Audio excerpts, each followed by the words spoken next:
नमस्कार मित्रांनो, हुकुमाची राणी या मालिकेच्या आजच्या भागामध्ये इंद्राने राणीला त्याच्या रूममध्ये बोलावून घेतलेलं असतं आणि आता राणी इंद्रजीत सरांना बोलत असते.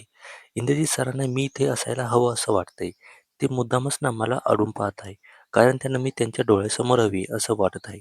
आणि इंद्रा जेव्हा असं बोलतो ना, की नवरा इथे आल्यानंतर बायकोची असणे गरजेचं आहे, तेव्हा राणी दचक्याच इंद्राला याबद्दल जाब विचारते. तेव्हा इंद्रा जरा दचकतो आणि बोलतो, म्हणजे तसं बोलायचं नव्हतं मला. मी इथे आलो ना, तर मैत्रिणीने इथे असायलाच हवं ना. मला काय हवं नको ते तिने जागेवर ठेवायला हवं ना, की मी शोधून काढायला सगळं. मग मैत्रिणीचा फायदा काय? असं इंद्र राणीला समजत असतो. तर राणी बोलते, "ठीक आहे नजीर सर.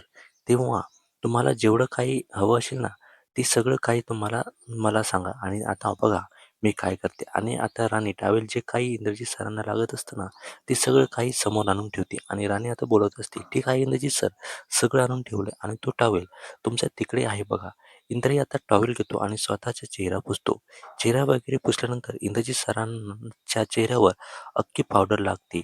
अख्खा चेहरा पांढरशुभ्र झालेला असतो आणि राणी इंद्रजीत सरांकडे पाहून आता हसत असते. तर इंद्र बोलतो, "राणी काय झाले? तू अशी का हसते गं?" माझ्याकडे पाहून तर राणी बोलते, "एक मिनिट इंद्रजीत सर." असं बोलून ती आता इंद्राला मिरर समोर जायला लावते आणि तिथे जाऊन उभं करते. इंद्रा मध्ये बघतो. मिररमध्ये बघितल्यानंतर आपल्याला काय दिसतं, की राणी जी आहे ना, ही हसते आणि इंद्राला कळतं की हे सगळं राणीने मुद्दामून केलंय. तोही चिडतो आणि बोलतो, "राणी, काय केलंस तू?" आणि राणी पकडण्यासाठी तो राणीच्या मागे धावतो.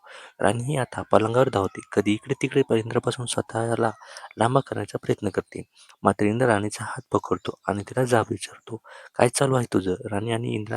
राणी जवळ आल्यानंतर पुन्हा इंद्राला एकदमच ना सर्वत्र गाणी वाजू लागतात. तो एकदमच राणीच्या डोळ्यांमध्ये हरवून जातो. त्यानंतर बुवांना अजूनही घरी आलेले नसतात. म्हणून सरळच ती टेन्शनमध्ये येऊन गेलेली असते. ती घराच्या बाहेर असते. आता रात्र होऊन गेलेली असते.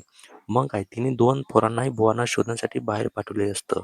मात्र ते पोरं घरी आल्यानंतर सरस्वतीला बोलू लागतात, की "नाही ना, अजून बुवा कुठे आहे ना, याचा आम्हालाही काही पत्ता मिळालेला नाही. अख्खं चाळ शोधून काढली आम्ही."